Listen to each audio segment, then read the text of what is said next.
Bismillahirrahmanirrahim. Assalamualaikum warahmatullahi wabarakatuh.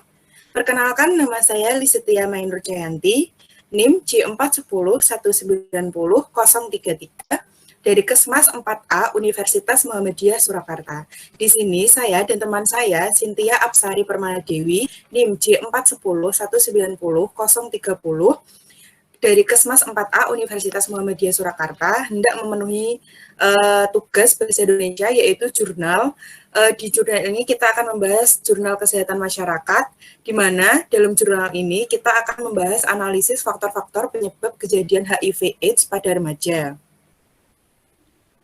Alasan kami mengambil tema mengenai HIV/AIDS khususnya pada remaja, kita ketahui bahwa kasus HIV/AIDS di Indonesia masih tinggi tingkat kejadiannya. Berdasarkan data dari UNAIDS atau Program PBB untuk HIV/AIDS, bahwa setiap tahun ada 46.000 kasus infeksi baru di Indonesia. Dari salah satu dokter di Indonesia mengatakan bahwa faktor resiko penularan seksual yang kian meningkat menjadi salah satu penyebabnya setelah penggunaan narkoba suntik atau penasun. Yang lebih mirisnya, estimasi jumlah kasus HIV/AIDS di Indonesia sebanyak 640.443, tapi yang bisa terdeteksi dari tahun 1987 hingga 31 Maret tahun 2020 hanya sebanyak 511.955 yang terdeteksi atau yang dinyatakan sebagai penderita HIV/AIDS. Itu ada 128.499 yang tidak terdeteksi.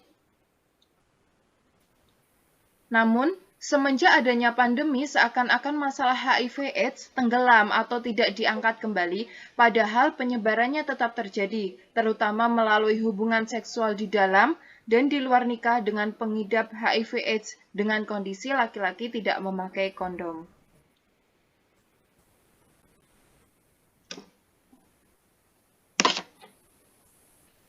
Kemudian, kita akan membacakan jurnal hasil dari susunan kita yang berjudul analisis faktor penyebab kejadian HIV/AIDS pada remaja. Silahkan, Cynthia. Saya akan membacakan bagian abstrak. Latar belakang, HIV adalah virus sitopatik diklasifikasikan dalam famili Retroviridae, subfamili Lentivirinae, genus Lentivirus. AIDS atau Acute Immunodeficiency Syndrome merupakan kumpulan gejala penyakit akibat menurunnya sistem kekebalan tubuh oleh virus yang disebut HIV. Adanya stigma pada orang dengan HIV dan AIDS atau ODA yang dihubungkan dengan perilaku menyimpang di kalangan masyarakat merupakan salah satu penyebab penularan HIV/AIDS. Karena stigma sangat menyangkut sikap seseorang, maka dibutuhkan upaya untuk pencegahan penyebaran pada generasi muda Indonesia yang rentan terhadap pergaulan bebas, narkoba, dan kekenakalan remaja lainnya.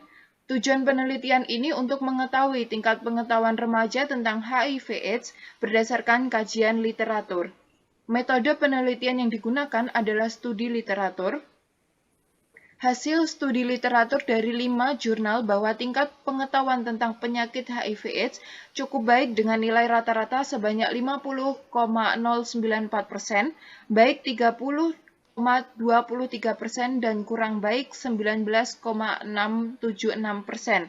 Kesimpulan dari penelitian ini adalah sebagian besar remaja memiliki tingkat pengetahuan yang cukup baik tentang penyakit HIV/AIDS. Dengan kata kunci, ODA, pencegahan penularan HIV dan remaja. Baik, yang selanjutnya saya akan membacakan pendahuluan dari jurnal ini. HIV atau Human Immunodeficiency Virus merupakan virus yang dapat menyerang kekebalan tubuh manusia, sedangkan AIDS atau Acquired Immunity Deficiency Syndrome dapat diartikan bukan penyakit keturunan. Virus imunodefisiensi virus atau HIV terdapat dalam cairan tubuh manusia, di mana ditemukan pada darah, cairan sperma, cairan vagina, serta air susu ibu. Virus ini dapat merusak kekebalan tubuh yang akan berakibat pada turunnya daya tahan tubuh dalam kurun waktu tertentu dan mudah terkena penyakit infeksi. Human Immunodeficiency Virus atau HIV adalah retrovirus yang dapat menyerang makrofaga serta sel T dalam sistem imun pada manusia. Transmisi virus HIV dapat dengan dua cara, yaitu vertikal dan horizontal, di mana vertikal adalah cara penularan dari ibu ke anak pada saat masih di dalam kandungan, proses kelahiran atau juga saat menyusui. Sedangkan horizontal adalah penularan yang berasal dari orang dewasa ke orang dewasa lainnya secara seksual, transfusi darah, serta penggunaan jarum suntik yang terkontaminasi dan tanpa sterilisasi. Biasanya digunakan saat pembuatan tato, tindik, serta narkoba. Masalah pada remaja yang paling sering dialami adalah masalah yang berkaitan dengan seksual ataupun berkaitan dengan kesehatan reproduksi, di mana dengan adanya perubahan fisik serta mulai berfungsinya organ reproduksi remaja yang tak jarang juga dapat menimbulkan permasalahan terkait kesehatan reproduksi, terutama apabila kurangnya pengetahuan tentang kesehatan reproduksi. Permasalahan yang seiring dengan masa pubertas yang dialami remaja dapat berupa kehamilan yang tidak diinginkan, aborsi, terinfeksi penyakit menular seksual, B, dan AIDS, serta penyalahgunaan nafsa. Di dalam data disebutkan sekitar 40 juta penduduk dunia terinfeksi HIV, dan mayoritas yang terinfeksi berasal dari negara yang berkembang. Sedangkan anak muda pada saat ini telah menjadi bagian dari pandemik AIDS. Berdasarkan data yang ada, lebih dari setengah kejadian HIV adalah remaja dengan rentang usia 15-24 tahun. Hal ini dapat diperkuat oleh pernyataan dari WHO, yaitu 50% dari seluruh kasus yang ada adalah anak muda dengan rentang usia 15-24 tahun setiap harinya. 30% dari 40 juta orang dengan HIV, AIDS, atau ODA yang terinfeksi di seluruh dunia. Kasus HIV/AIDS dapat terjadi pada remaja karena ketidaktahuan bahwa dia sudah terinfeksi dengan hubungan seksual dengan pasangan yang sudah terinfeksi. Kemenkes RI pada bulan Maret tahun 2016 menyebutkan bahwa persentase infeksi AIDS tertinggi pada kelompok umur 25-49 tahun, yaitu sekitar 69,7%. Kemudian kelompok umur 20-24 tahun yaitu sekitar 16,6%. Dan selanjutnya terjadi pada umur lebih dari 50 tahun. Persentase faktor resiko AIDS tertinggi adalah hubungan seks berisiko pada heteroseksual, yaitu 73,8%. Lelaki suka lelaki atau SL 10,5%. Penggunaan jarum suntik tidak steril pada penasun 5,2% dan perinatal 2,6%. Kasus HIV dari tahun ke tahun selalu mengalami peningkatan. Pada tahun 2005 ditemukan sebanyak 459 kasus. Tahun 2014 ditemukan 32.711 orang. Pada tahun 2015 ditemukan sebanyak 30.935 orang, dan sampai bulan Maret 2016 sudah ditemukan sebanyak 7.146 orang. Berdasarkan hasil survei yang telah jurnal Endurance 1 Februari 2018, halaman 69-81, Kompertis wilayah X71 dilakukan oleh Badan Koordinasi Keluarga Berencana Nasional di 33 provinsi pada tahun 2018. Terdapat 63% remaja di Indonesia usia sekolah SMP dan SMA sudah melakukan hubungan seks di luar nikah. Itu dikarenakan bahwasanya remaja memiliki rasa ingin tahu yang tinggi, sehingga mereka tidak segan untuk mencoba hal yang menurut mereka menarik. Hal tersebut dapat dikatakan bahwa perilaku seksual remaja menjadi pintu masuk menuju kejadian HIV dan AIDS. Data dinas menunjukkan bahwa perilaku seksual remaja jurnal Endurance 1 Februari 2018 halaman 69-81, Kompertis wilayah X72 merupakan faktor dominan yang menyebabkan HIV dan AIDS pada remaja. Pembahasan. Hingga saat ini masih banyak orang yang belum paham tentang HIV/AIDS, terkhusus para remaja, di mana mereka sangat rentan terhadap masalah remaja. Sebagai contoh, pergaulan bebas yang mengarah ke HIV/AIDS. Namun, tak sedikit pula orang yang masih memberikan stigma buruk terhadap orang yang terkena HIV. Padahal hal itu berdampak buruk terhadap si korban. Para remaja dan masyarakat pun harus tahu bagaimana cara penularan dan pencegahan HIV itu sendiri.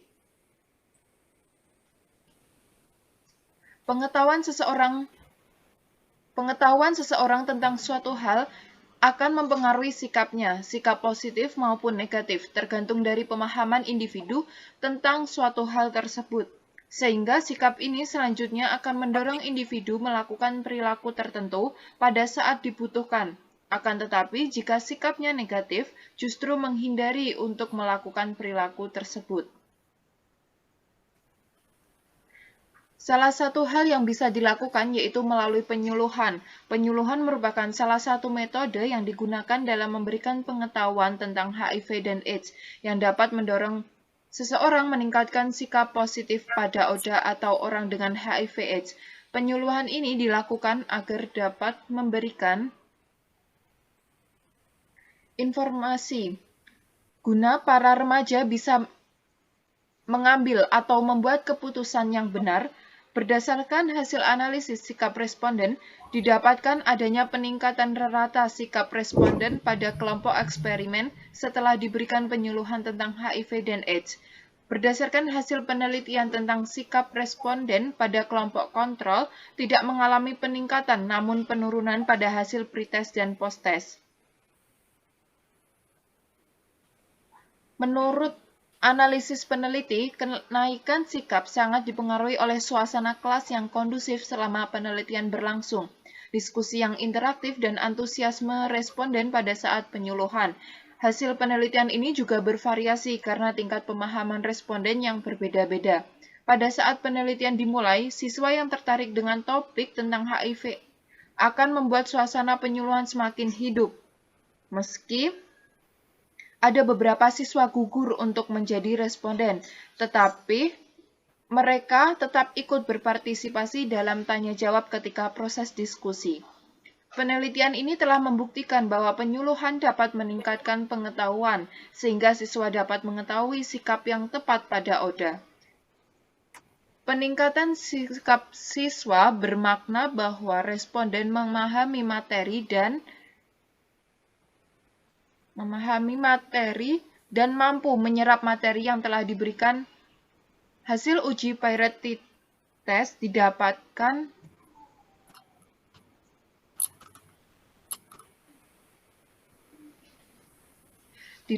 p-value adalah 0,01 sehingga dapat dikatakan HO ditolak atau ada pengaruh penyuluhan terhadap sikap remaja pada ODA atau p-value lebih kecil 0,05. Penelitian ini juga diperkuat dengan adanya sebuah penelitian yang dilakukan di Cina dengan responden berjumlah 266 imigran di Provinsi Shanxi yang menyatakan bahwa ada pengaruh sikap setelah pemberian intervensi berupa bimbingan tentang pencegahan HIV dan AIDS terhadap sikap dan perilaku seksual selama 12 bulan. Pada sebuah penelitian di Vietnam juga menggunakan strategi pelatihan metadon bagi mahasiswa kedokteran. Dengan hasil adanya peningkatan pengetahuan dan berbentuk pada sikap yang lebih positif terhadap ODA. Hasil penelitian ini diperkuat dengan menggunakan kelompok kontrol, yaitu kelompok yang tidak diberikan intervensi. Berdasarkan hasil penelitian yang dilakukan kelompok kontrol saat diberikan pretest mendapatkan nilai rata-rata yaitu 53,30, sedangkan pada saat posttest mendapatkan 53,10. Pada penelitian ini tidak ada peningkatan sikap remaja pada ODA. Hal ini dikarenakan tidak diberikannya penyuluhan yang dapat mempengaruhi sikap seseorang. Pada kelompok kontrol didapatkan p-value adalah 0,896 sehingga HO diterima atau tidak ada pengaruh penyuluhan terhadap sikap remaja pada ODA. Berdasarkan hasil penelitian yang didapatkan, maka cara memberikan informasi seperti penyuluhan memang giat dilakukan untuk meminimalisir terjadinya korban HIV/AIDS. Yang pertama, hubungan umur dengan tindakan pada penularan HIV/AIDS. Hal ini sendiri sangat berdampak terutama pada remaja, karena pada remaja mereka sangat rentan dengan lingkungan yang kurang baik di mana hal itu memicu pergaulan bebas yang mengarah ke HIV/AIDS. Dan juga mereka dengan mudah bergonta-ganti pasangan karena memiliki emosi yang masih belum stabil. Hal ini didasari oleh penelitian pencegahan penularan HIV. Pada penelitian ini didapatkan perbedaan proporsi yang bermakna antara ODA umur muda dan tua. Data ini dapat menjelaskan bahwa infeksi HIV ternyata lebih banyak terjadi pada umur muda ketimbang umur tua. Hal ini disebabkan karena umur muda lebih mungkin banyak melakukan perilaku seks tidak aman yang beresiko terhadap penularan HIV. Hasil penelitian ini sejalan dengan penelitian oleh USAID FHI bekerja sama dengan Lembaga Penelitian Universitas Cendrawasih menggunakan metode etnografi dengan pendekatan Rapid Anthropological Assessment prosedur tentang program seksualitas orang Papua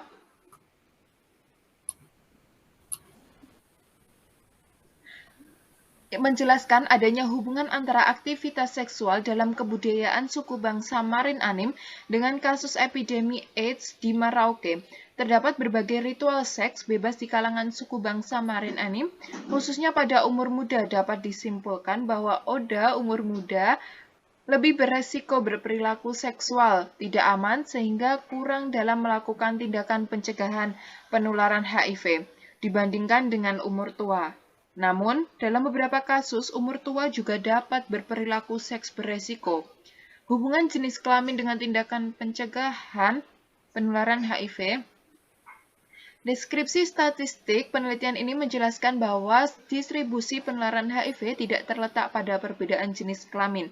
Tingginya prevalensi kasus HIV/AIDS pada laki-laki lebih dikarenakan oleh perilaku seksual beresiko yang lebih rentan dilakukan laki-laki dibanding perempuan. Pada analisis statistik menunjukkan tidak adanya hubungan antara jenis kelamin dengan tindakan pencegahan penularan HIV. Walaupun tidak berhubungan dan distribusi tindakan pencegahan penularan HIV antara laki-laki dan perempuan dalam kategori cukup. Selanjutnya akan disampaikan oleh teman saya. Selanjutnya ada hubungan pendidikan dengan pencegahan penularan HIV. Penelitian ini menunjukkan tidak adanya hubungan yang signifikan antara tingkat pendidikan dengan tindakan pencegahan penularan HIV atau P sama dengan 0,165. Walaupun tidak berhubungan, tingkat pendidikan memiliki nilai derajat hubungan yang tinggi atau OR sama dengan 5,302 yang mengindikasikan ODA dengan pendidikan rendah berisiko 5,3 kali untuk kurang dalam melakukan tindakan pencegahan penularan HIV. Seorang yang berpendidikan memiliki penyerapan dan pemahaman terhadap informasi lebih baik, khususnya informasi kesehatan tentang pencegahan penularan HIV. Pendidikan adalah salah satu senjata yang paling ampuh untuk mencegah penularan HIV. Dengan begitu adanya penyuluhan mengenai HIV atau AIDS, maka hal itu bisa membantu bagi masyarakat yang berpendidikan kurang jadi tidak ada keterbatasan dalam kepemilikan informasi. Selanjutnya ada hubungan pengetahuan dan sikap dengan tindakan pencegahan penularan HIV. Hasil penelitian ini berbeda dengan penelitian Al-Seurori, Anam, Al-Iriani, Al-Hiram, dan Romaroson 2010 yang memperlihatkan bahwa remaja Yaman kurang dalam memiliki informasi tentang HIV/AIDS. Hanya 46% yang dapat menyebutkan 3 cara penularan dan hanya 28% dapat menyebutkan 3 cara untuk menghindari infeksi. Di China, walaupun 99% remaja putrinya pernah mendengar tentang AIDS, namun hanya 9% yang dapat menyebut 3 cara untuk menghindari infeksi HIV. Tingginya proporsi pengetahuan yang cukup dari ODA pada penelitian ini dapat dipengaruhi oleh keterpaparan terhadap informasi HIV/AIDS dan frekuensi kunjungan ODA ke layanan kesehatan. Hasil penelitian ini berbeda dengan penelitian Campbell 1997 dalam Rachel 2000 yang mencatat bahwa orang sub-Sahara Afrika memiliki sikap negatif terhadap penggunaan kondom yang dipengaruhi oleh faktor budaya seperti keinginan mendapatkan anak dan pemenuhan seksual perempuan. Sikap positif dan kesadaran akan pentingnya mengetahui status diri terhadap infeksi HIV sangat penting ditumbuhkan di masyarakat guna mencegah dan menekan angka penularan HIV. Selanjutnya simpulan. Berdasarkan hasil, dapat disimpulkan bahwa terjadi peningkatan rata sikap kelompok eksperimen pada ODA sebelum penyuluhan adalah 52,24 dan sesudah penyuluhan 56,09 dengan selisih sebesar 3,25. Sedangkan pada kelompok kontrol terjadi penurunan rata sikap sebelumnya penyuluhan adalah 53,30 dan sesudah penyuluhan 53,10 dengan selisih sebesar 0,20. Maka ada pengaruh penyuluhan tentang HIV dan AIDS terhadap sikap remaja pada ODA. Hubungan tentang tingkat umur dan pendidikan sangat berpengaruh terhadap pengetahuan mengenai HIV/AIDS. Terdapat hubungan antara umur ODA dengan tindakan pencegahan penularan mempengaruhi tindakan pencegahan penularan HIV oleh ODA adalah umur P sama dengan 0,031, alfa sama dengan 0,05, OR sama dengan 5,559, 90% CI sama dengan 1,169 min 26,423. ODA yang berumur muda beresiko 5,5 kali untuk kurang dalam melakukan tindakan pencegahan penularan HIV dibandingkan dengan ODA umur tua tanpa dikontrol oleh variabel lain. Berdasarkan hasil penelitian ini menunjukkan umur muda lebih berisiko untuk menularkan HIV dibandingkan umur tua. Sehingga hal ini harus menjadi perhatian bagi petugas kesehatan untuk mencegah penularan HIV. Umur muda berisiko menularkan HIV karena cenderung melakukan seks tidak aman. Selanjutnya ada saran. Dengan kejadian HIV atau AIDS di Indonesia, khususnya yang masih tinggi, maka perlu diadakan penyuluhan ke desa atau ke tempat yang masih jarang dijamah oleh masyarakat dan banyak menimbulkan risiko terjadinya HIV. Dengan begitu, maka masyarakat bisa merasakan kedekatan dengan instansi terkait yang bertujuan bisa memberikan edukasi melalui pendekatan dan bisa dilakukan secara berkala.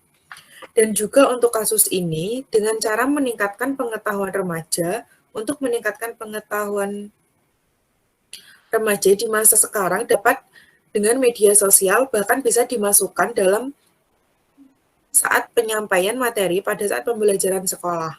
Selain itu, pihak kesehatan setempat seperti puskesmas dapat memberikan penyuluhan terkait HIV/AIDS mulai dari definisi serta penularan, karena remaja dapat menerima dengan baik apabila dilengkapi dengan ilustrasi dan bukti kasus terjadinya HIV atau AIDS.